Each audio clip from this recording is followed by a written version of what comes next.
தனது ரசிகர்களை வந்து தொண்டர்களாக மாற்றுறதுக்கு டான்ஸ் ஆடி பாட்டு பாடி ஏதோ ஒரு கலை நிகழ்ச்சி நடத்திட்டு இருக்காப்புல. அரசாட்சின்னா என்னன்னு தெரியுமில்ல? திமுக ஃபோபியா பற்றி பேசிட்டு இருந்தால் என்ன மறந்து? அதாவது அரசியல் பேசினா பரவாயில்ல. மண்டபத்தில் எவனா வசனம் எழுதி கொடுத்தா அந்த வசனத்தை கொண்டாந்து வந்து ஒப்பிச்சுட்டு போற. மீண்டும் மீண்டும் நடிகர்னே சொல்றீங்க. நீ வந்து தமிழ்நாட்டுக்கு பட்ஜெட் நேத்தானே போட்டாங்க. நீ பட்ஜெட்டை பற்றி ஒரு வார்த்தை பேசுங்க. பட்ஜெட்டில் தமிழ்நாட்டுக்கு தீங்கிழைக்கப்பட்டிருக்கு முதல்வர் சொல்கிறாரு. பட்ஜெட்டை பாராட்டி எடப்பாடி சொல்கிறாரு. பட்ஜெட்டை கிரிட்டிசைஸ் பண்ணி டிடிவி அன்புமணியும் பேசுகிறாங்க. அரசியல் கட்சி தலைவர் தானே, கட்சி தொடங்கிட்டே இல்லை. அப்போ பட்ஜெட்டை பற்றி ஒரு வார்த்தையாக பேசணும்ல, அது கூட உனக்கு தெரியலன்னு நீ என்ன அரசியல் கட்சி தலைவர்? நீ என்ன விளிம்பியங்களை உங்கள் கட்சிக்காரனு சொல்லி கொடுத்துருக்க? 100 ரூபா டிக்கெட்டை 1000 ரூபாய்க்கு விற்க சொல்லி கொடுத்துருக்க. 100 ரூபா டிக்கெட்டை 2000 ரூபாய்க்கு விற்க சொல்லி கொடுத்துருக்க. இப்போ கஞ்சாவை வச்சுருந்தா போதை மருந்து இல்லைன்னு சொல்லி சொன்னது யார்? மோடி. இப்படி பற்றி பேசியிருக்க எதிர்த்து உனக்கு தெரியுமா? அதாவது நீ ஒரு பக்கம் நீ போதை மருந்தை பற்றி படம் எடுப்ப, அதை வச்சுக்கிட்டு 400 கோடி சம்பாதிப்ப. அதே நேரத்தில் வந்து இங்கே வந்து போதை மருந்து அடிக்காதுன்னு நீங்கள் சொல்லுவேன். ஏன்னா எவனை ஏமாத்துறேன்னு. எம்ஜிஆருக்கும் உனக்கும் ஏணி வச்சாலே வெக்கமா இல்லையா இதெல்லாம் சொல்கிறது? இது 5% தான் ஓட்டம் இருக்குது. இனிமேல் ஏடிஎம்கேலேருந்து ஓட்டு வந்தால் தான் ஜெயிக்க முடியும், இல்லை டிஎம்கேலேருந்து ஓட்டு வந்தால் தான் ஜெயிக்க முடியும். அதுக்காக நீ வந்து ஏடிஎம்கே ஓட்டை பிஜேபி தான் காலி பண்ணணுமா, நம்மளும் சேர்த்து காலி பண்ணணும்னு சொல்லி ஏடிஎம்கே ஓட்டை குறி வச்சு நீ வேலை பார்த்துக்கிட்டு இருக்க. இது நல்லா தெரியுது. நீ பெரிய நடிகை, நீ வேணும் பெரிய கடவுள்னு உனக்கு நினப்பு, கல்ட் ஃபிகர்னு சொல்லி ஏற்றி வச்சிருக்கான் உன்னைய. எவனுமே ஒரு லெட்டர் பேடு கட்சி கூட உனக்கு வந்து கூட்டணி வைக்கிறதுக்கு ஆள் இல்லாமல் இப்போ தனியாக நிற்கிறேன். 50 ஆண்டு காலத்தை தொலைநோக்கு பார்வை திட்டத்தை விஜய் வந்து பாண்டிச்சேரிக்கு கொடுக்க போகிறாருன்னு ஆதரவுனா உனக்கு முன்னால் பேசிட்டு இறங்கினான். நீ வந்தவொடனே என்ன பேசுனா? ரேஷன் கடை இல்லைன்னு பேசுகிறேன். வீட்டுக்கு ஒரு விஜய் வருவான்னு நீ வாட்டில் வந்து வசனம் பேசிட்டு போகிற. வீட்டுக்கு ஒரு விஜய் எப்படிப்பட்ட விஜய் உருவாக்கி வச்சுருக்கீங்க? சூர்யாவும் கார்த்தியும் சிவகுமாரும் அகர ஃபவுண்டேஷன் வச்சுருக்காங்க. லைப்ரரி ஆரம்பிக்கிறேன்னா எத்தனை இடத்துல ரன் ஆகிட்டு இருக்கு? மெடிக்கல் கிளினிக் ஆரம்பிக்கிறேன்னா எத்தனை தடவை ரன் ஆகிட்டு இருக்கு? ஏதாவது ப்ரூஃப் இருக்கா? நீ ஏதாவது சொன்னதை செஞ்சுருக்கியா? இந்த நாட்டில் என்ன பிரச்சனைகள் எத்தனை ஓடிட்டு இருக்கு? ஏதாவது ஒரு அடிப்படை அறிவு இருக்கா? முதல்ல அரசியலை படி தம்பி. மக்கள் பிரச்சனையும் பேச மாட்டா, திரைப்பட பற்றியும் பேச மாட்டா, உன்னை பற்றி நம்ம எல்லாம் பேசிட்டு இருக்கணுமா?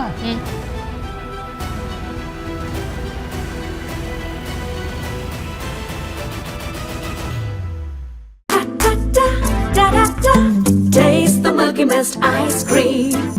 Milky Mist ice creams.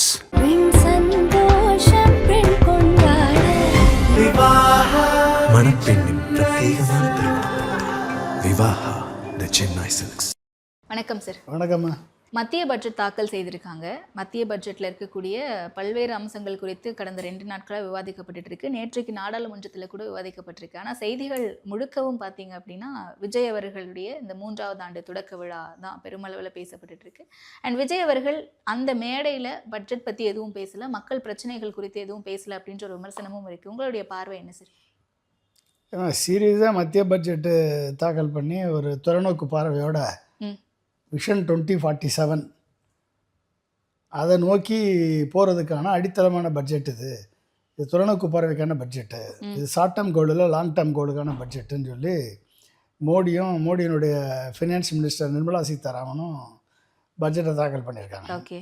இதை வந்து சீரியஸாக டிஸ்கஸ் பண்ண வேண்டிய நேரத்தில் இது எந்தெந்த மாநிலத்துக்கு பெனிஃபிட்டாக இருக்குது, மக்களுக்கு எந்த வகையில் பெனிஃபிட்டு, இண்டஸ்ட்ரிக்கு எந்த வகையில் பெனிஃபிட்டு, விவசாயிகளுக்கு எந்த வகையில் பெனிஃபிட்டு, எம்எஸ்எம்இ செக்டாருக்கு பெனிஃபிட்டா இல்லையா, சேலரிடு எம்ப்ளாயீஸுக்கு ஏதாவது பெனிஃபிட்ஸ் இருக்கா இல்லையா, இல்லை வியாபாரிகளுக்கு ஏதாவது பெனிஃபிட்ஸ் இருக்கா இல்லையா, இந்த வருஷம் இந்த பட்ஜெட்டு எதை ஃபோக்கஸ் பண்ணி இருக்குது, 2047 விஷன் விக்சித் பாரத் 2047 விஷனை அச்சீவ் பண்ணுறதுக்கான அடித்தளமான அந்த பட்ஜெட் அமைந்திருக்கா, இதை பற்றியெல்லாம் நம்ம விவாதிக்க வேண்டிய தருணத்தில் ஒரு நடிகன் வந்து ஒரு கட்சி ஆரம்பித்து 3வது ஆண்டு விழா கொண்டாடுறது, அது வந்து தனது ரசிகர்களை வந்து தொண்டர்களாக மாற்றுறதுக்கு டான்ஸ் ஆடி பாட்டு பாடி ஏதோ ஒரு கலை நிகழ்ச்சி நடத்திட்டு இருக்காப்புல. அதுக்கும் அரசியலுக்கு என்னமா சம்மந்தம்? ஏதாவது சம்மந்தம் இருக்கணும்ல. அரசியல் பேசுனா பரவாயில்ல, அரசியலுக்கும் அதுக்கு என்ன சம்மந்தம்? அது ஏதோ ஒரு கலை நிகழ்ச்சி பண்ணி டான்ஸ் ஆடிட்டு திமுக ஃபோபியா பிடிச்சி தூங்கி எழுந்திரிச்சா திமுக, படுத்து எழுந்திரிச்சா திமுக ஒரு தீய சக்தி, கனவுல திமுக ஒரு தீய சக்தி, இப்படியே திமுக ஃபோபியா மாதிரி பிடிச்சி அலையக்கூடிய ஒரு நடிகன் ஆரம்பித்த கட்சிக்கு ஆளும் அரசை எதிர்த்து தானே எல்லாருமே அரசியல் பண்ணுவாங்க. அதை தானே விஜயும் பண்றாரு. எந்த ஆளும் அரசை எதிர்த்து பண்றீங்க? இன்னைக்கு ஆளும் அரசு திமுக தானே. திமுக பிஜேபி ஆளுற அரசு இல்லையா? தமிழ்நாட்டை பிடிக்கணும்னு நினைக்கிறாரு. தமிழ்நாட்டை பிடிச்சிட்டா தமிழ்நாட்டை கண்ட்ரோல் பண்ணுறது யார்? பிஜேபியில் ம் மத்திய அரசு தானே கண்ட்ரோல் பண்ணுது. ம் ஸ்டேட் சமக்கர கவர்மெண்ட் சிக்ஷா அபியான் 3500 கோடி தரமாட்டேன்னு சொல்கிறது தமிழ்நாடு அரசா மோடி அரசா? ம் யாருன்னு சொல்லுங்கள். விக்சித் பாரத் சிக்ஷா அபியான் அப்படின்னு ஒரு புது பில்லை கொண்டு வந்து தமிழ்நாட்டினுடைய மாநில மக்களது நிதியால் உருவாக்கப்பட்ட, ம் தமிழ்நாடு சட்டமன்றத்தால் உருவாக்கப்பட்ட பல்கலைக்கழகங்களை செயலிழக்க வைத்தது யார்? மாநில அரசா மத்திய அரசா? ம் மாநில அரசு உருவாக்கக்கூடிய மசோதாக்களை கிடப்பில் போட்டு அந்த மசோதாக்கள் மேலே இன்டெஃபினிட்டாக நான் வந்து ஆக்ஷன் எடுக்க மாட்டேன்னு சொல்கிறது கவர்னரா ஸ்டாலினா? ஏதாவது உனக்கு தெரியுமா? ம் மாநில அரசுன்னு சொல்லிட்டு இருக்க. மாநில அரசு ஒரு அரசியல்னா வந்து மாநில அரசு மட்டும்தான் அரசியலா? ம் it's a federal country, it's a union of India, union of states எல்லாம் சேர்ந்து தான் வந்து இந்தியா உருவாயிருக்கு. ஓகே மத்திய மாநில அரசியல் கூட்டாட்சி இது. ம் அப்போ இந்த ஆட்சியில் வந்து நான் திமுக மட்டும்தான் பேசுவேன், ம் திமுக ஒரு தீய சக்தி, வேறு எதுவும் எனக்கு பேச தெரியாது அப்படின்னா திமுக ஃபோபியா பிடிச்சி அலையக்கூடிய ஒரு மனநோயாளிகிட்ட போய் என்னத்தை போய் பேசல? இல்ல இப்ப நீங்க மத்திய அரசு மேல சில குற்றச்சாட்டுகளை முன் வச்ச மாதிரி அவரும் மாநில அரசு மேல குற்றச்சாட்டுகள் முன் நீ வைக்கிறார். வை, இங்க தாராளமா பெண்களுக்கு safety தாராளமா கிடையாது, வைங்க. இங்க சட்டம் ஒழுங்கு சீர்கெட்டு இருக்கு, மாநில நிறைய அரசு ஊழல் மேலே பண்றாங்க. குற்றச்சாட்டு தாராளமாக வைக்கலாமா? ம். வைக்கக்கூடாதுன்னா ஒன்றும் சொல்லலை. அரசாட்சின்னா என்னன்னு தெரியணும்ல? ம். அரசாட்சின்னா என்னன்னு தெரியணும்ல? வெறும் மாநில அரசு மட்டும் இங்கே நடக்குதா? ம். மாநில அரசு மத்திய அரசு சார்ந்து இல்லையா? இந்திய அரசியல் சாசன சட்டம் தானே நம்மளெல்லாம் கண்ட்ரோல் பண்ணுது. ஓகே இந்திய அரசியல் சாசன சட்டத்தின்படி தானே நம்மளாம் வந்து பதவி இருக்கிறோம். ம். தமிழ்நாடு அரசியல் சாசன சட்டத்தின்படி பதவி இருக்கிறோம். இப்போ அரசியல்னால் எல்லாத்தையும் பேசணும். நீ எங்கே அரசியல் பேசுகிற? அங்கே உட்காந்துட்டு திமுக ஃபோபியா பற்றி பேசிகிட்டு இருந்தால் என்ன அர்த்தம்? ம். ஏதாவது அரசியல் பேசுனா பரவாயில்ல. மண்டபத்தில் எவனா வசனம் எழுதி கொடுத்தா அந்த வசனத்தை கொண்டாந்து வந்து ஒப்பிச்சுட்டு போகிறேன். பாஜக பத்தியும் பேசுறாரு, மும்முனை போட்டி இருக்கீங்க நமக்கு, என்ன திமுக பாஜக ஒரு பற்றி பக்கம் இருக்காங்க, பாஜக மற்றும் பலர் அந்த கூட்டணி இருக்காங்க, அப்ப 3 பேர் இருக்கும் களத்துல அப்படின்னு. பாஜக பற்றி பேசுகிறதே பாஜக அரசியல்னா நீங்கள் எடுத்துக்கிறீங்களா? ம். சொல்லுங்கள். ஒரு நடிகன் வந்து பாஜகன்னு பேர் சொல்லிட்டாலே பாஜக பற்றி பேசிட்டாருன்னு சொல்லிடுவீங்களா நீங்கள்? மீண்டும் மீண்டும் நடிகர்னே சொல்றீங்களே சார். நடிகன் தான். அரசியல் கட்சி தொடங்கி ஒரு தலைவரா இருக்காரு அந்த கட்சிக்கு. 2 தலைவர்னா ஆண்டுகள் அரசியல் பேச முடிந்து சொல்லுங்க. 3வது ஆண்டு விழா அரசியல் பேச சொல்லுங்கம்மா. நீங்கள் அங்கே வந்துட்டு கதை வசனம் பேசிட்டு உட்காந்தா என்ன அர்த்தம்? ம். நீ அரசியல் பேசுப்பா தம்பி. நான் என்ன சொல்கிறேன், நீ வந்து தமிழ்நாட்டுக்கு பட்ஜெட்டு நேத்தானே போட்டாங்க. ம். நீ பட்ஜெட்டை பற்றி ஒரு வார்த்தை பேசுனியா? ம். ஒரு வார்த்தை. அதுக்கு பேர் அரசியல் இல்லையா? ஓகே பட்ஜெட்டை பற்றி ஏதாவது தெரியுமா உனக்கு? 40,000 கோடி செமிகண்டக்டர் மிஷனுக்கு குஜராத்தில் தூக்கி கொடுத்துருக்காரு மோடி. ஏன் ஒரு வார்த்தை ஒன்றால் பேசலை? உனக்கு என்னென்னு தெரியுமா? அது பயோசிமிலரும் பயோலாஜிஸ்டிக்ஸுக்கும் 10,000 கோடி அலாட் பண்ணியிருக்காரு. அதில் 70% குஜராத் கம்பெனிக்கு போகுது. ஏன் தமிழ்நாட்டுக்கு கொடுக்கலன்னு கேட்டியா? தெரியுமா உனக்கு? ம். தமிழ்நாட்டில் மட்டும் நீ வந்து ரேர் எர்த் மினரல் காரிடார் வருது. தமிழ்நாடு, ஆந்திரா, கேரளா, கர்நாடகா, ஒரிசா இந்த 5 ஸ்டேட்டுக்கு வந்து ரேர் எர்த் மினரல் காரிடார் வருதுன்னு சொல்லிட்டாங்க. செமிகண்டக்டர் மிஷன் 40,000 கோடி அலாட் பண்ணியிருக்கே, இந்த காரிடாருக்கு எத்தனை கோடி அலாட் பண்ணியிருக்க? எப்போ வரப்போகுது? எந்த மாவட்டத்தில் இந்த காரிடார் வரப்போகுது? எவ்வளோ இன்வெஸ்ட்மெண்ட் கொண்டாட போகிறாங்க? Mining, segregation, processing, value addition and export of rare earth minerals. இதுக்கு என்ன பாலிசி? இதுக்கு என்ன பண்ண போகிறீங்க? எவ்வளோ ஃபண்டு அலாட் பண்ணியிருக்கீங்க? தமிழ்நாட்டுக்கு எவ்வளவு, கேரளாவுக்கு எவ்வளவு, ஆந்திராவுக்கு எவ்வளவு, கர்நாடகாவுக்கு எவ்வளவு? ஏதாவது இருக்கா? டெஃபினிட்டிவாக இருக்கா? பட்ஜெட்டில் இருக்கா? இது ஏதாவது உனக்கு தெரியுமா? நீ நடிகன், நீ அப்புறம் நீ எப்படி அரசியல் தலைவர்னு சொல்ல முடியும்? இது எதுவுமே உனக்கு தெரியாதுப்பா தம்பி. நீ வந்து டான்ஸ் ஆடிட்டு உட்காந்துருக்க. அங்கே 3வது மாநாட்டில் ஒரு அரசியல் தலைவன் டான்ஸ் ஆடிட்டு உட்காந்துருக்க.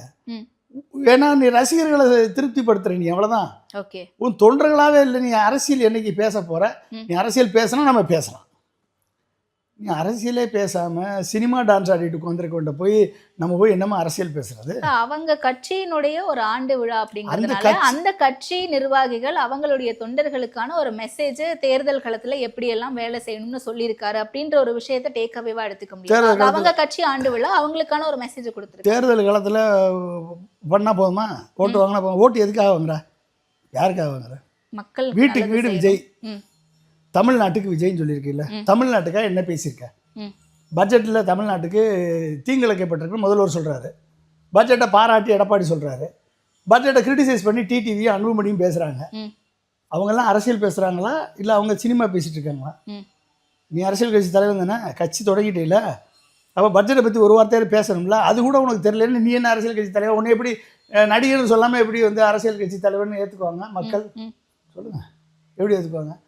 வீட்டுக்கு வீடு விஜய், என்ன விஜய் வீட்டுக்கு வீடு? ஏன்னா நீ இப்போ வெளியே போகல, வீட்டுக்கு வீடு விஜய் வெளியே வருவாங்க, ஓட்டு போட வருவாங்கன்னு நீ சொல்கிற. நீ எப்படியா வருவாங்க? எப்படிப்பட்ட விஜயை உருவாக்கி வச்சுருக்க நீ? உன்னே ஃபாலோ பண்ணுற ரசிகர்கள் அத்தனை பேர் உன் படத்தை பார்த்து தான் ஃபாலோ பண்ணுறான், உன் படத்தை பார்த்து இன்ஸ்பயர் ஆகி தான் ஃபாலோ பண்ணுறான். நீ படத்தில் என்ன நடிச்சிருக்க? எம்ஜிஆர் மாதிரி கொள்கையை விதைச்சிருக்கியா? திராவிட சித்தாந்தத்தை விதைச்சிருக்கியா? பொது உடைமை சித்தாந்தத்தை விதைச்சிருக்கியா? அம்மாவை பற்றி மேன்மையாக பேசியிருக்கியா? தாய் குலத்தை மேன்மைப்படுத்தியிருக்கியா? பெண்களுக்கும் குழந்தைகளுக்கும் மேன்மைப்படுத்தி பாட்டு பாடியிருக்கியா? என்ன கொள்கையை வச்சிருக்க? நீ என்ன பண்ண கொள்கை வச்சுருக்க? ட்ரக் அடிக்ட் ஆக்கியிருக்க, ட்ரக்கு போதை கடத்தலில் சொல்லி கொடுத்துருக்க, வன்முறை கலாச்சாரத்தை சொல்லி கொடுத்துருக்க, துப்பாக்கி கலாச்சாரம், கத்தி கலாச்சாரம், அருவா கலாச்சாரம், திருப்பாச்சேத்தி அருவா கலாச்சாரத்தை சொல்லி கொடுத்துருக்க, துப்பாக்கி கலாச்சாரத்தை சொல்லி கொடுத்துருக்க. ஓகே, பொம்பளை பிள்ளைகளை ஸ்டேக்கிங் பண்ணுறதுக்கு சொல்லி கொடுத்துருக்க, டான்ஸ் ஆட சொல்லி கொடுத்துருக்க, போதை அடிக்கிறதுக்கு தண்ணி அடிக்கிறதுக்கு சொல்லி கொடுத்துருக்க, சீரட் அடிக்கிறதுக்கு சொல்லி கொடுத்துருக்க. அதெல்லாமே என்டர்டெயின்மெண்ட் பர்பஸ். அதை என்டர்டெயின்மெண்டாவே அந்த என்டர்டெயின்மெண்ட்டை வச்சு தான் நீ கட்சி ஆரம்பிச்சிருக்க. அந்த என்டர்டெயின்மெண்ட் வச்சு தானே உனக்கு ரசிகர்கள் உருவாகியிருக்கான். அப்போ ஒவ்வொரு வீட்டிலேருந்து எப்படி வருவான்? நீ பணம் வாங்கிட்டு போதை மருந்து இருக்காங்க ஒவ்வொரு வீட்லேயும் அப்படின்னு சொல்கிறாரு. அதாம்மா இருக்காங்க. அதுதான் முதலமைச்சரே 2 ஆண்டுகளுக்கு முன்னாடி கொடுத்த ஒரு நேர்காணல்ல பேசியிருக்காரு. விஜய் அவருக்கு பிடித்த நடிகர் யாரு அப்படின்னு கேட்கும்போது ஒரு நேர்காணல சொல்லியிருக்காரு அப்படின்னு சொல்றாருல. அதெல்லாம் கோட் பண்ணி பேசுறாரு. எல்லாருக்கும் பிடிச்ச நடிகர் தான்மா. நடிகர் விஜய் மட்டும்தான் பிடிக்குமா? எல்லாரும் தான் பிடிக்கும்.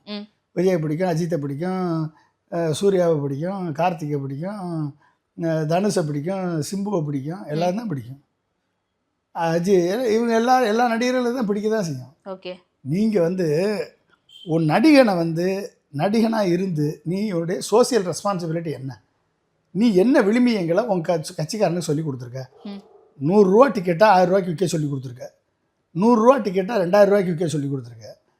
ஓகே, ஒவ்வொரு படத்துக்கும் 5 கோடியை கொண்டு போய் கொடுத்து போஸ்டர் அடிக்க சொல்லி, பால்வாபிஷேகம் பண்ண சொல்லி, ட்ரம் அடிக்க சொல்லி, கொட்டடிக்க சொல்லி, வேட்டு வாங்கி போட சொல்லி, மாலையை தூக்கி போட சொல்லி, இதெல்லாம் வந்து கொடுத்துருக்கேன்னு சொல்லி சுறா படத்தில் நீ இவ்வளோ 5 கோடி நான் செலவழிச்சிருக்கேன் என் படத்துக்கு ப்ரொமோஷன் பண்ணுறதுக்கு, என் கட்சி ரசிகர்களுக்கு பணம் கொடுத்துருக்கேன் அப்படின்னு சொல்லி நீ அஃபிடவிட் தாக்கல் பண்ணியிருக்க இன்கம் டேக்ஸ் ஆஃபீஸுக்கு. அஃபிடவிட் அங்கேயே இருக்குது. அப்போ நீ செஞ்சது எல்லாமே தெளிவாக தெரியுதுல. உன்னையை நீ ப்ரமோட் பண்ணுறதுக்கு நீ பணம் கொடுத்து உன்னையை நீ ப்ரமோட் பண்ணியிருக்க. அதை வந்து பயன்படுத்தி அந்த ரசிகர்கள் வந்து என்ன பண்ணியிருக்கான்? அவன் வந்து உன் படத்துக்கு சம்பாரிச்சிருக்கான், உன் படத்தில் இருந்து ஊழல் பண்ணியிருக்கான், கொள்ளையடிச்சிருக்கான், அதில் நீ பங்கு போட்டிருக்க. ஓகே, இதானே நீ பண்ணியிருக்க. சரி, ஒவ்வொரு வீட்டிலேருந்து எப்படிப்பட்ட ஆளை நீ உருவாக்கியிருக்க? ஒரு தருதலை உருவாக்கியிருக்க, ஒரு தற்கொலையை உருவாக்கியிருக்க, ஒரு போதை மருந்து கலாச்சாரத்துக்கு அடிமைப்பட்டவனை உருவாக்கியிருக்க, ஒரு வன்முறையாளரை உருவாக்கியிருக்க. நீ பணம் வாங்கிட்டு போதை மருந்தை பற்றி 3 மணி நேரம் படத்தை ஃபுல்லாக சொல்லிவிட்டு கடைசியில் போதை மருந்து விற்கிறவனை அடக்கிற மாதிரி பணம் வாங்கிட்டு நீ நடிச்சுட்டு போயிடுற. ஆனால் பணம் கொடுத்து உன் படத்தை பார்த்துட்டு பணம் கொடுத்து நீ என்ன போதை மருந்தை சொல்லியிருக்கியோ, பேரை சொல்கிற போதை மருந்தை பற்றி விளம்பரம் பண்ணால், போதை மருந்தை பற்றி நீ தனியாக டிவியில் விளம்பரம் பண்ண முடியுமா? இந்த போதை மருந்துன்னு சொல்லி டிவியில் விளம்பரம் பண்ண முடியுமா? ஹோர்டிங்ஸ் போட முடியுமா? எங்கேயும் பண்ண முடியுமா? ஆனால் சினிமாவில் என்ன பண்ணுறீங்க? இதுதான் போதை மருந்து, இந்த போதை மருந்து இவன் கடத்துறான், வில்லன் கடத்துறான், இல்லை இவன் கதானா எனக்கு கொடுத்துட்டான், இப்படின்னு நீ எல்லாம் சொல்லி 3 மணி நேரம் இந்த போதை மருந்தை பற்றியே ஓட்டுற. கடைசியில் வில்லனெல்லாம் அடித்து அவங்களெல்லாம் போதை மருந்தை ஒழிக்கிற மாதிரி நடிச்சிடுற, பணத்தை வாங்கிட்டு நடிச்சுட்டு போயிடுற. அவன் நீ என்ன போதை மருந்து சொன்னானா 3 மணி நேரம் அவனுக்கு சொல்லி கொடுத்தியோ அதை போய் பணம் கொடுத்து மார்க்கெட்டில் போய் பணம் கொடுத்து வாங்குறான். வாங்கி போதை அடிச்சுட்டு மைண்டு மாறி அவன் வந்து கிறுக்கனாக தர்றான். அந்த கிறுக்கன் தான் ஒவ்வொரு வீட்டிலேருந்து வெளியே வருவாங்க. அதையுமே அவங்க சுட்டி காட்டுறாங்கல்ல. இங்கே போதை கலாச்சாரம் அதிகமாக இருக்குது தமிழ்நாட்டில். அரசு உள்ள விடாமல் எப்படி இதெல்லாம் வெளியே வரும்? அது எல்லா ஊர்லேயுமா இருக்குது. போதை இல்லாத நாடு இதுமா இருக்குது. போதை இல்லாத நாடு எங்கே இருக்குது? அப்ப அது அரசு தானே பங்கேற்கும். அரசு போதை புழக்கம் இருக்கு அப்படின்னா அரசு தானே அதை முடக்கணும். எடப்பாடி தலைமையில் 3.5 லட்சம் கிலோ கஞ்சா பறிமுதல் பண்ணியிருக்காங்க எடப்பாடி அரசு. ம். ஸ்டாலின் அரசு 6.5 லட்சம் கிலோ கஞ்சா பறிமுதல் பண்ணியிருக்கு. அரசு நடவடிக்கை எடுத்தானே இருக்கு. டபுளாக அரெஸ்ட் பண்ணியிருக்காங்களா இல்லையா? போதை மருந்து விற்கிறவனை அரெஸ்ட் பண்ணி தானே. அதையும் தாண்டி இருக்கத்தாம செய்யும். உலகம் முழுக்க அதானி போட்டு வழியாக மோடி அனுப்பிட்டு இருக்காரு. ஓகே, 40,000 கோடி வருஷத்துக்கு போதை மருந்து உள்ளே வந்துக்கிட்டு இருக்கு. அதானி போட்டில் வந்துக்கிட்டு இருக்குமா போதை மருந்து? WHO போய் மோடி வந்து என்ன சொல்லியிருக்காரு? கஞ்சா வந்து போதை மருந்து அல்ல என்று உலக நாடுகள் கொண்டு வந்த தீர்மானத்துக்கு ஆதரவாக இந்தியா வாக்களிச்சிருக்கு. இப்போ கஞ்சாவை வச்சுருந்தா போதை மருந்து இல்லைன்னு சொல்லி சொன்னது யார்? மோடி. மோடியை பற்றி பேசியிருக்கேன். எதுத்து உனக்கு தெரியுமா? அதாவது போதை மருந்தை வச்சு படத்தை வச்சு 400 கோடி சம்பாரிச்சிய 400 கோடி சம்பாரிச்சியல போதை மருந்து படத்தை வச்சு. நீ போதை மருந்தை தடுக்கிறதுக்கு மோடி WHO போய் ஆதரவாக வாக்களிச்சாருன்னு உனக்கு தெரியுமா? அதானி போட்டில் எவ்வளவு போதை மருந்து உள்ளே வருதுன்னு உனக்கு தெரியுமா? போலீஸ் வந்து எத்தனை கிலோ கஞ்சாவை பறிமுதல் பண்ணியிருக்காங்கன்னு உனக்கு தெரியுமா? இதையும் தாண்டி நிற்கிது. அப்போ என்னது? நீ ஒரு பக்கம் நீ போதை மருந்தை பற்றி படம் எடுப்ப, அதை வச்சுக்கிட்டு 400 கோடி சம்பாதிப்ப. அதே நேரத்தில் வந்து இங்கே வந்து போதை மருந்து அடிக்காதேன்னு நீ சொல்லுவ. எவனை ஏமாத்துற? நீ யாரை ஏமாத்துற சொல்லு. கத்தியை தூக்குவ, துப்பாக்கியை தூக்குவ. துப்பாக்கி தூக்கணும்லாம் முஸ்லீம் எல்லாம் துப்பாக்கி தூக்கணும் டெரரிஸ்ட்னு சொல்லி படம் எடுப்ப. அதை பார்த்துக்கிட்டு உட்காந்துருப்பானா எவனும்? என்னம்மா? அப்போ ஒவ்வொரு வீட்டிலேருந்து நீ எத்தனை பேரை உருவாக்கியிருக்க? குடிகாரனை உருவாக்கியிருக்க, ரவுடியை உருவாக்கியிருக்க, போதை மருந்து கடத்தல் பண்ணுறவனை உருவாக்கியிருக்க, இந்த பிளாக்ல டிக்கெட் விற்கிறவனை உருவாக்கியிருக்க. இவங்க தானே, இவனை வச்சு தானே நீ அரசியல் பண்ணுற. நீ நல்லவனை உருவாக்கி, எம்ஜிஆர் மாதிரி நல்லவனை உருவாக்கியிருக்கியா? ஏழை எளிய பாட்டாளி மக்கள்லேருந்து நல்லவர்களை உருவாக்குனார் எம்ஜிஆர். ஒவ்வொரு மேடையிலும் எம்ஜிஆர் தானே கோட் பண்றாரு. எம்ஜிஆர் அவர்களுக்கு இல்லாத விமர்சனமா அவரை எப்படி எல்லாம் விமர்சனம் செய்தாங்க, இவருக்கு பேச தெரியாது, இவர் ஒரு நடிகர் அப்படின்னு பல்வேறு வகையில விமர்சனம் இருந்துச்சு. அதே விமர்சனங்களை தான் இன்னைக்கு நம்ம மேல வைக்கிறாங்க. எம்ஜிஆர் எப்படி அதெல்லாம் கடந்து ஆட்சி அமைத்தாரோ 77 அந்த மாதிரி நம்மளும் ஆட்சி அமைப்போம்னு சொல்றாங்க. எம்ஜிஆருக்கும் உனக்கும் ஏணி வச்சாலும் எட்டுமா? எம்ஜிஆருக்கு நீயும் ஈக்குவலா? வெக்கமா இல்லையா இதெல்லாம் சொல்றதுக்கு? எம்ஜிஆருடைய அடிப்படை என்ன? எம்ஜிஆர் எப்படிப்பட்ட சூழலிருந்து வந்தார்? பசி பட்டினிலிருந்து வந்தவர். 20 வருஷம் நாடகத்தில் நடித்து வாழ்க்கைக்காக போராடி சினிமா சான்ஸ் கிடைக்கிறதுக்கே கஷ்டப்பட்டு சினிமா சான்ஸ் கிடச்சி அந்த சினிமாவில் பொது உடைமை கருத்துக்களை தான் நான் பேசுவேன், திராவிட சித்தாந்தத்தை தான் பேசுவேன்னு சொல்லி கொள்கையோடு பேசி நடித்து ஒட்டுமொத்த சினிமாவுடைய டெக்னாலஜியும் தெரிஞ்சு வச்சுக்கிட்டு டைரக்ஷன்லேருந்து தயாரிப்புலேருந்து பாட்டிலேருந்து கதை வசனத்துலேருந்து அத்தனையிலையும் தலையிட்டு தனக்கென ஒரு பாணியை உருவாக்கி மக்களுக்காக நடித்து மக்களை பண்படுத்தி மக்களை பக்குவப்படுத்தி தனது பாடல்கள் மூலமாக வாலி, பட்டுக்கோட்டை, கண்ணதாசன், கவிஞர் முத்துலிங்கம், புலமைப்பித்தன் இப்படி பல்வேறு கவிஞர்கள் மூலமாக பாடல்களை இன்றைக்கும் மக்களை திருத்தக்கூடிய பாடல்களை உருவாக்கி வசனங்களை உருவாக்கி அது மாதிரியே வாழ்ந்து நடித்து சம்பாரித்த அத்தனை படம் கோடிக்கணக்கான பணத்தை அத்தனையும் அள்ளி கொடுத்த பல்லல் அவருக்கு நீ சினிமா நடிகன் என்ற ஒரு வார்த்தையை வச்சுக்கிட்டு அவருக்கு ஈக்குவல்னு நீ பேசுகிறீன்னா வெக்கமா இல்லை? மக்கள் பார்த்து சிரிக்க மாட்டானா? நீ சினிமா நடிகன்ற ஒரு வார்த்தையை வச்சுக்கிட்டு எம்ஜிஆருக்கு ஈக்குவலா நீ இது வரைக்கும் இல்ல அது ஒரு ஸ்ட்ராட்டஜியா எடுக்கிறாருன்னு புரிஞ்சுக்க முடியாதா? எம்ஜிஆர் அவர்களையும் ஜெயலலிதா அவர்களையும் கோட் பண்றது மூலமா அதிமுகவினுடைய வாக்குகளை கவர பாக்குறாரு. அதுதான் 2017க்கு அப்புறம் 2021க்கு அப்புறம் தான் தமிழ்நாட்டினுடைய நிலை மோசமா இருக்கு அப்படின்ற மாதிரி சொல்றாரு. அப்ப அதற்கு முன்பு இருந்த தலைவர்கள், அதற்கு முன்பு ஆண்ட தலைவர்கள் எல்லாரையும் அக்செப்ட் பண்ணிக்கிறாருன்னு அர்த்தம். நீ 5 பேர் கொள்கை தலைவர்னு சொன்ன, அவங்களே இப்போ திராட்டில் விட்ட. ஓகே, அந்த 5 பேர் கொள்கை தலைவர்கள் இப்போ திராட்டில் விட்ட. வீரமங்கை வேலு நாச்சியார், அஞ்சலை அம்மாள், பெரியார், காமராஜர், அம்பேத்கர் இந்த 5 பேரையும் விட்டுட்டு அண்ணாவையும் எம்ஜிஆரையும் பிடிச்சிக்கிட்ட. இப்போ நீ ஜெயலலிதா அவர்கள் இப்போ ஜெயலலிதாவையும் பிடிச்சிக்கிட்ட. இப்போ கலைஞருங்க ரோல் மாடல் தான் சொல்லிட்டேன். அப்போ என்ன அர்த்தம் அப்படின்னா உங்ககிட்ட இருக்கக்கூடிய ஓட்டு மொத்தமே வந்து 20 லட்சம் ஓட்டு. 5 லட்சம் பேர் தான் உங்கள் ஒட்டுமொத்த எல்லா மாநாட்டுக்கும் வந்தவன் மொத்தமே 5 லட்சம் பேர் தான் வந்திருக்கான். அதில் வந்தவன் வராதவன் வீட்டில் இருக்கவன் அப்பா தங்கச்சி அம்மா எல்லாம் சேர்த்து பார்த்தீங்கன்னா 5x4 20 லட்சம் ஓட்டு தான் உன்கிட்ட இருக்குது. அப்படின்ற உண்மை அடிப்படை உண்மை உனக்கு தெரிஞ்சு போச்சு. இது 5% தான் உன்கிட்ட இருக்குது. இனிமேல் ஏடிஎம்கேலேருந்து ஓட்டு வந்தால் தான் ஜெயிக்க முடியும், இல்லை டிஎம்கேலேருந்து ஓட்டு வந்தால் தான் ஜெயிக்க முடியும். அதுக்காக நீ வந்து ஏடிஎம்கே ஓட்டை பிஜேபி தான் காலி பண்ணணுமா, நம்மளும் சேர்த்து காலி பண்ணணும்னு சொல்லி ஏடிஎம்கே ஓட்ட குறி வச்சு நீ வேலை பார்த்துக்கிட்டு இருக்க. ஓகே. இது நல்லா தெரியுது. இன்றைக்கி ஏடிஎம்கே வந்து சீச்சி இந்த பணம் புளிக்கும்னு சொல்லி இன்றைக்கி ஏடிஎம்கேல எல்லோரும் உன்னை அட்டாக் பண்ண ஆரம்பிச்சிட்டாங்க. தாங்கி தாங்கி பார்த்தாங்க நீ கூட்டணிக்கு வருவேன்னு. நான் தான் முதலமைச்சர், என்னை தலைமை ஏற்றுக்கொள்வது தான் முதலமைச்சர்னு சொல்லி நீ அதிகாரத்தில் ஆணவத்தில் நீ சுற்றுன. நீ பெரிய நடிகை, நீ என்னமோ பெரிய கடவுள்னு உனக்கு நினப்பு, கல்ட்டு ஃபிகர்னு சொல்லி ஏற்றி வச்சுருக்கான் உன்னைய. அப்போ நீ சுற்றினா இன்றைக்கி வந்து ஒன்றும் இல்லாமல் எவனுமே ஒரு லெட்டர் பேடு கட்சி கூட உனக்கு வந்து கூட்டணி வைக்கிறதுக்கு ஆள் இல்லாமல் இப்போ தனியாக நிற்கிற நீ. ஓகே, உன் உயரம் என்னன்னு எல்லா கட்சிக்கும் தெரிஞ்சு போச்சு. ஓகே, அப்போ நீ எப்படி இப்போ கமல்ஹாசன் கூட கூட்டணி கூட 4 கட்சி போனான், டிடிவி தினகரன் கூட கூட்டணி தேமுகத்துக்கு அப்புறமேல ஏதாவது போச்சு. நீங்கள் உங்ககிட்ட கூட்டணி வந்தாங்களா? யாராவது வந்திருக்காங்களா? ஆட்சியில் பங்கு தரேன்னா, அதிகாரத்தில் பங்கு தரேன்னா எவனாவது வந்திருக்கானா?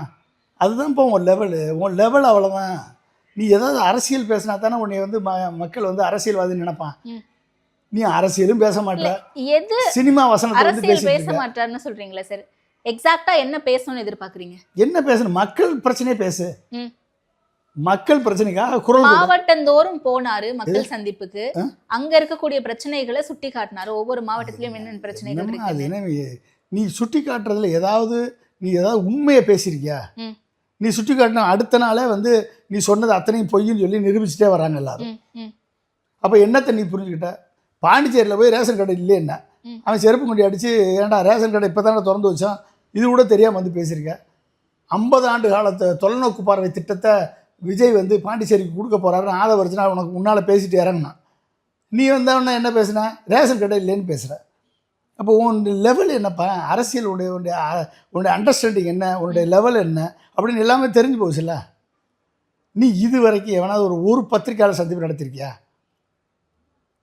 எம்ஜிஆர் எத்தனை பேரை பத்திரிகையாளர் சந்திப்பை பார்த்துருக்காரு? கலைஞர் எத்தனை பத்திரிகையாளர் சந்திப்பு நடத்திருக்காரு? ஜெயலலிதா இனிஷியலாக எத்தனை பத்திரிகையாளர் சந்திப்பு, லேட்டர் ஸ்டேஜில் நடத்தலை அந்தம்மா, இனிஷியல் எத்தனை நடத்திருக்கு? இன்றைக்கி இருக்க ஸ்டாலின் எத்தனை பத்திரிகையாளர் சந்திப்பு நடத்துகிறாரு? எடப்பாடி எத்தனை பத்திரிகையாளர் சந்திப்பு நடத்துகிறாரு? அவருக்கு தெரிஞ்ச அளவுக்கு அடித்து தூக்குறாரா இல்லையா? சீமான் எத்தனை பத்திரிகையாளர் சந்திப்பு நடத்துகிறாரு? அன்புமணி எத்தனை பத்திரிகையாளர் நடத்துகிறாரு? டிடிவி தினகரன் எத்தனை பத்திரிகையாளர் சந்திப்பு நடத்துகிறாரு? ஏதாவது ஒருத்தங்கிட்ட பேச முடியுதா? உங்ககிட்ட பத்திரிகையாளர் சந்திப்பு நடத்த வந்தவன் ஜான் ஆரோக்கியசாமி எழுதி கொடுத்த பதிலை வாங்கிட்டு போயிட்டு நான் பத்திரிகையாளர் சந்திப்பு பேட்டி எடுத்தேன்னு சொல்லி அவன் ஒரு பேட்டி கொடுக்குறான். வெக்கமா இல்லை உனக்கு? நீ எப்படியா வந்து மக்கள் மத்தியில் நீ மக்கள் பிரச்சனையை பேச முடியும்? இப்போ இதே உனக்கு தெரியுது, நீ வேற ஷாலோ ஃபெல்லோன்னு தெரியுது. அங்கே சட்டியில் ஒன்றும் இல்லைன்னு தெரியுது. ஒன்றுமே இல்லாத, ஒரு அரசியல் அறிவும் இல்லாத, ஒரு அரசியல் நாலேஜும் இல்லாத உன்னைய மக்கள் தேர்ந்தெடுத்து வீட்டுக்கு ஒரு விஜய் வருவான்னு நீ வாட்டில் வந்து வசனம் பேசிட்டு போகிற. வீட்டுக்கு ஒரு விஜய், எப்படிப்பட்ட விஜய் உருவாக்கி வச்சுருக்க நீ?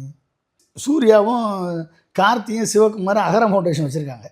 ஆயிரக்கணக்கான மாணவர்களை படிக்க வச்சு உருவாக்குறாங்க. பெரிய டாக்டர், இன்ஜினியரு, வக்கீல், ஆடிட்டர்னு உருவாக்கிட்டு இருக்காங்க. நீ வந்து அரசியலுக்கு வந்த உடனே ஜாமெண்ட்ரி பாக்ஸும் புத்தகமும் கொடுத்துவிட்டு நான் காலையிலேருந்து சாயந்தரம் வரைக்கும் நின்று புத்தகம் கொடுத்தேன் அப்படின்னு சொல்லி. எது கொடுத்த? சினிமாவுக்கு வந்த பிறகு, அரசியலுக்கு வர்ற போது தானே வரேன்னு சொன்ன பிறகு தானே வந்து கொடுத்த நீ. அரசியலுக்கு வர்றேன்னு சொல்லிட்டா சூர்யாவும் கார்த்தியும் கொடுக்குறாங்க. எதை எதிர்பார்த்தா கொடுத்தாங்க? சொல்லு. எல்லாருக்கும் நான் வந்து இலவச உணவும் ஆரம்பிக்கிறேன்னு எங்கே எத்தனை இடத்துல ரன் ஆகிட்டுருக்கு? லைப்ரரி ஆரம்பிக்கிறேன்னா எத்தனை இடத்துல ரன் ஆகிட்டுருக்கு? மெடிக்கல் கிளினிக் ஆரம்பிக்கிறேன்னு சொன்னால் எத்தனை இடத்துல ரன் ஆகிட்டுருக்கு? ஏதாவது ப்ரூஃப் இருக்கா? நீ ஏதாவது சொன்னதை செஞ்சுருக்கியா? ஏதாவது சரி, உன்னுடைய கட்சிக்காரர் எம்ஜிஆரை பற்றி சொல்கிறிய, ஒரு சின்ன தொண்டன், கடைமடையில் இருக்கக்கூடிய தொண்டன் பேர் கூட எம்ஜிஆருக்கு தெரியும். அவன் வீட்டு விசேஷத்துக்கு போயிருப்பார், அவன் செத்ததுக்கு போயிருப்பார், அவன் நல்லது கெட்டதுக்கு போயிருப்பார். எவனுக்காவது நீ போயிருக்கியா? உன் தொண்டனுடைய, உன் கட்சி ரசிகனுடைய நல்லது கெட்டதுக்கு, கல்யாணத்துக்கு, சடங்குக்கு நான் தாய்மாமன்னு சொல்கிறேன், வெக்கமா இல்லை நீ? அவன் சடங்குக்கு போயிருக்கியா? அவன் கல்யாணத்துக்கு போயிருக்கியா? அவனுடைய இறப்புக்கு போயிருக்கியா? சரி வேணாம், விக்ரவாண்டியில் உனக்காக செத்தான்ல 6 பேர், அவன் வீட்டுக்கு போயிருக்கியா? அவனுக்கு என்ன செஞ்ச நீ? தமிழ்நாட்டுக்காக விஜய்னு போடுறிய, உன் கட்சிக்காரனுக்கே நீ விஜய் இல்லையே. மதுரையில் செத்தானே 3 பேர், அவன் வீட்டுக்கு போனியா நீ? தமிழ்நாட்டுக்காக விஜய்னு போடுறிய, உன் கட்சிக்காரன் செத்தானே அவன் வீட்டுக்கு போயிருக்கியா நீ? அவனுக்கு இல்ல, ஏதாவது பணம் கொடுத்துருக்கியா? வெளிய போறது அப்படிங்கறதே சிக்கலா இருக்கு. இங்க நிறைய என்ன சிக்கல்? எம்ஜிஆரோட நீ என்ன பெரிய சட்டம் ஒழுங்கு பிரச்சனை வந்துரும், கூட்டம் கூடிடும், அரசு நமக்கான பெர்மிஷன் கொடுக்க சரி, மாட்டேங்குது. எப்படி தூத்துக்குடிக்கு போயிட்டு வந்தா? எப்படி தூத்துக்குடி போயிட்டு வந்தா? எப்படி தூத்துக்குடி போயிட்டு வந்தா? எப்படி அஜித் வீட்டுக்கு போயிட்டு வந்தா? எப்படி அனிதா வீட்டுக்கு போயிட்டு வந்தா? அனிதா வீட்டுக்கு போகிறப்ப நானும் தான் போயினேன். அனிதா இருந்த அன்னைக்கு அனிதா வீட்டுக்கு எப்படி போயிட்டு வந்தா? உனக்கு போக வேண்டிய இடத்துக்கெல்லாம் போக தெரியுதுல்ல, எப்படி போகணும்னு தெரியுதுல்ல. நீ பெரிய போனான்னு பெரிய கடவுளா நீ? உன்னை வந்து உன்னை கூட்டம் கூடிடுது. ஏன் கரூருக்கு அப்புறம் இதெல்லாம் உருவாக்கப்பட்ட கூட்டப்பட்ட கூட்டங்கள்மா. காவல்துறையுடைய கட்டுப்பாட்டை மீறி நீ வந்து தமிழ்நாடு முழுக்க இருக்கக்கூடிய ஆளுங்களை 5 லட்சம் பேரை நீ போராட்டத்திலலாம் கூட்டு வந்து பெரிய கூட்டத்தை காமிச்சு ஊடகத்துக்கு பணத்தை கொடுத்து விளம்பரம் பண்ண சொன்ன. வேற என்னத்த நீ இது பண்ணிருக்க? எக்ஸ்போஸ் ஆயிட்டே நீ. அப்ப இப்படி பாப்போமே, தேர்தல் நெருங்கிட்டு இருக்கு, இன்னும் 2 மாசம் தான் இருக்கு. இந்த 2 மாசத்துல பிரச்சாரத்துக்கு போவாரா மாட்டாரா? பிரச்சாரத்துக்கான ப்ராப்பரான பெர்மிஷன் கொடுக்க மாட்டேங்கிறாங்க அப்படிங்கறத அவங்க தரப்பு. பிரச்சாரத்துக்கு பேச தெரிஞ்சாதான் நம்ம போக முடியும். ஏதாவது பேச போகாம எப்படி சார் இருக்க முடியும்? அதான் சொல்லிட்டாப்ல, வாக்கு வாங்கணும். அதான் சொல்லிட்டாப்லையே நான் வரமாட்டேன், நீங்க வீட்டுல இருந்து ஒவ்வொரு விஜயம் வருவாங்கன்னு சொல்லிட்டாப்ல. இது கூட தெரியல உங்களுக்கு? பிரச்சாரத்துக்கு என்னால் வர முடியாது, என்ன போக விட மாட்டாங்க. ஒரு இடத்துக்கு கூட போக மாட்டாங்க. அதுதான் சொல்லிட்டாப்லையம்மா, நான் பிரச்சாரத்துக்கு வர மாட்டேன். ஒவ்வொரு எலெக்ஷன் அன்னைக்கு ஒவ்வொரு வீட்டில இருந்து ஒரு விஜய் வருவார்னு சொல்லிட்டாரா இல்லையா? அப்போ என்ன அர்த்தம்? எலெக்ஷனுக்கு போக மாட்டேன்னு சொல்லிட்டாப்ல. மறைமுகமாக சொல்லியிருக்காப்லம்மா. நீங்கள் வந்து எலெக்ஷன் நடக்கிறப்ப இன்னும் எவ்வளோ நாள் இருக்குமா எலெக்ஷனுக்கு? இந்த பிப்ரவரி வந்தாச்சுமா, பிப்ரவரி எண்டு, மார்ச் ஃபஸ்ட் வீக்கில் அனௌன்ஸ்மெண்ட் வந்துடும். அனௌன்ஸ்மெண்ட் வந்ததுலேருந்து கொஞ்ச நாளில் வந்து அந்த டேட் அனௌன்ஸ் பண்ணிடுவாங்க. ஏப்ரலில் எலெக்ஷன் நடந்து முடிஞ்சிடும். மேல கவர்மெண்ட் ஃபார்ம் ஆயிரும். ஓகே, இருக்குது 1 மாதம் விண்டோ. இந்த 1 மாதத்தில் இவர் தமிழ்நாடு முழுக்க எப்படி சுற்றுவணும் போவார்? 234 தொகுதிக்கு போகணும். 234 பொதுக்கூட்டம் போட்டு தான் ஆகணும். ரோட் ஷோ பண்ண முடியாது, பண்ண விட மாட்டாங்க, கவர்மெண்ட்டு விடாது. ரோட் ஷோ பண்ண முடியாது. 234 பொதுக்கூட்டம் போடணும்.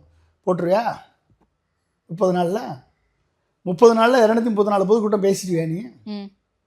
காலையில் 1, 10 மணிக்கு ஒரு பொதுக்கூட்டம், 11 மணிக்கு ஒரு பொதுக்கூட்டம், 12 மணிக்கு ஒரு பொதுக்கூட்டம், 1 மணிக்கு ஒரு பொதுக்கூட்டம், 3 மணிக்கு ஒரு பொதுக்கூட்டம், 5 மணிக்கு ஒரு பொதுக்கூட்டம், 6 மணிக்கு ஒரு பொதுக்கூட்டம் அப்படின்னு 10 பொதுக்கூட்டம் பேசினா தான் 30 நாளில் 234 கவர் பண்ண முடியும்.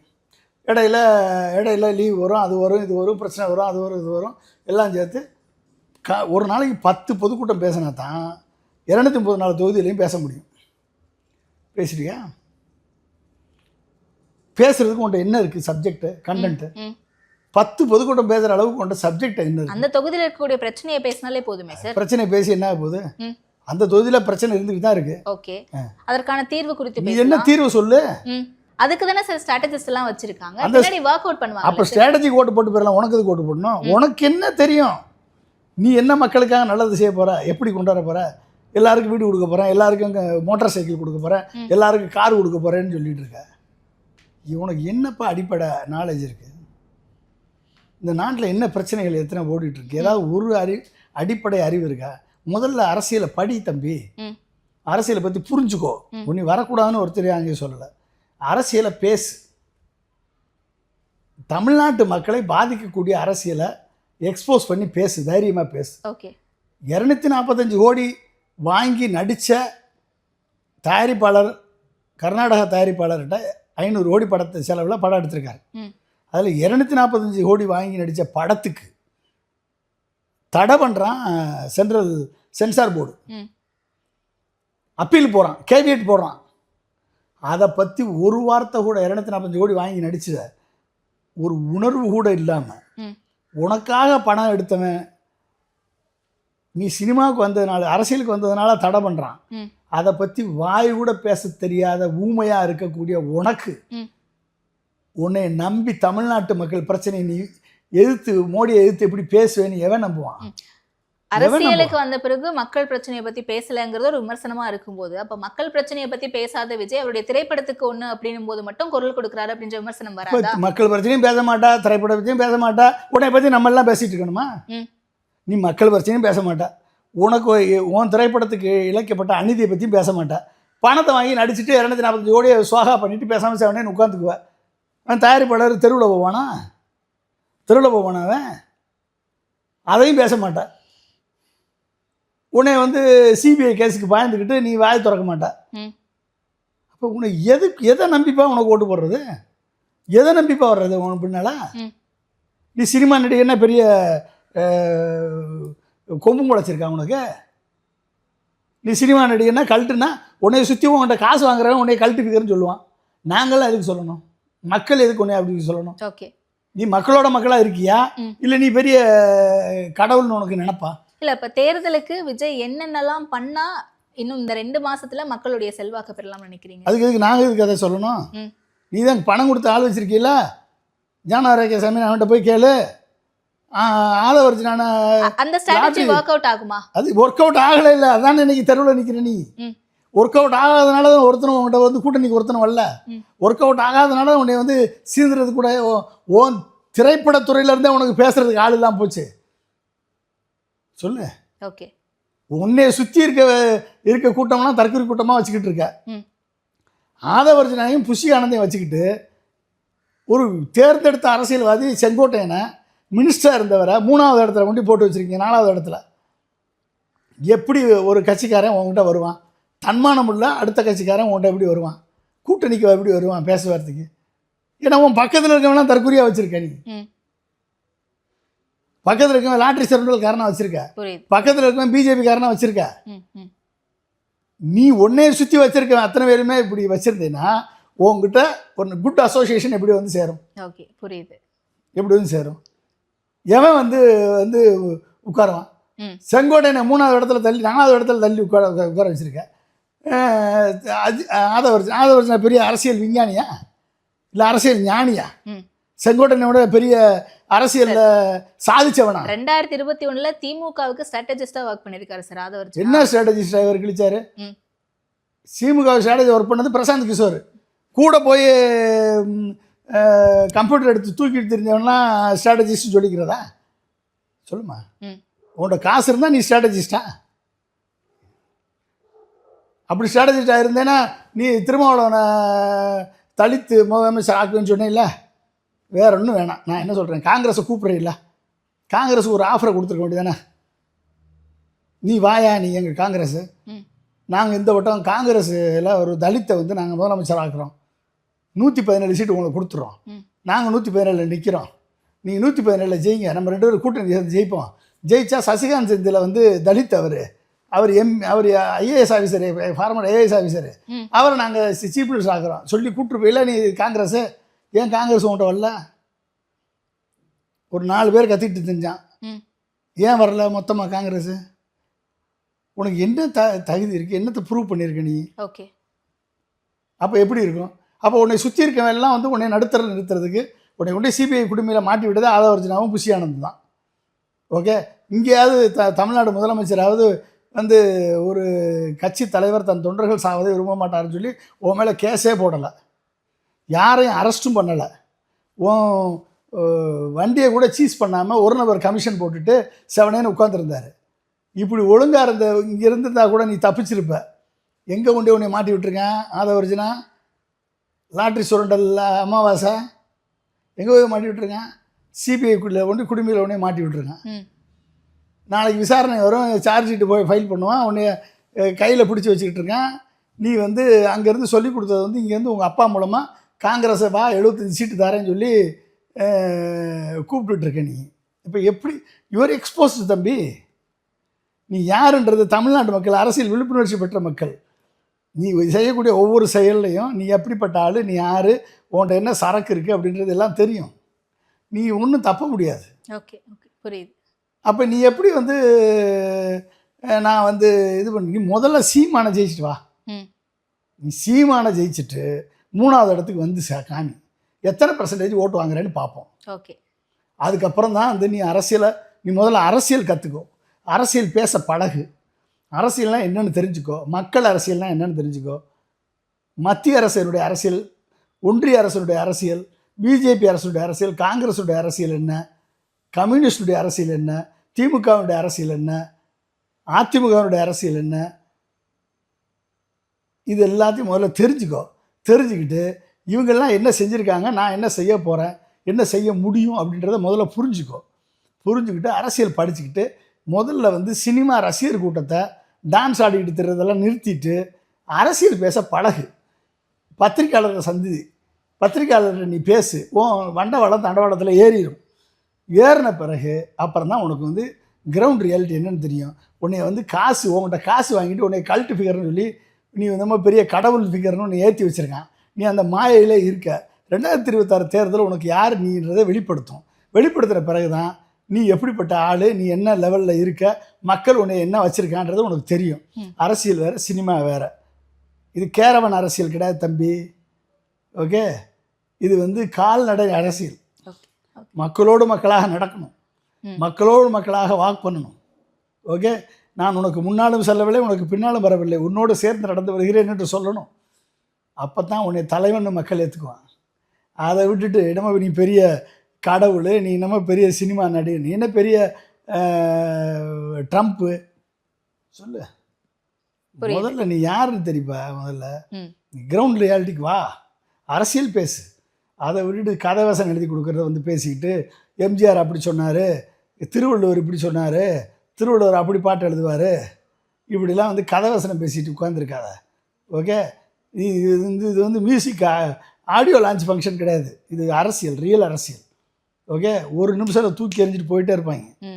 ஓகே, 2026 உனக்கு அது யாருன்னு உனக்கு காமிக்கும். ஓகே, அப்போ பொறுத்திருந்து ரிசல்ட்ஸ் எப்படி வருதுன்னு பார்த்துட்டு பேசுவோம். நேரத்திற்கு நன்றி சார். நன்றிம்மா.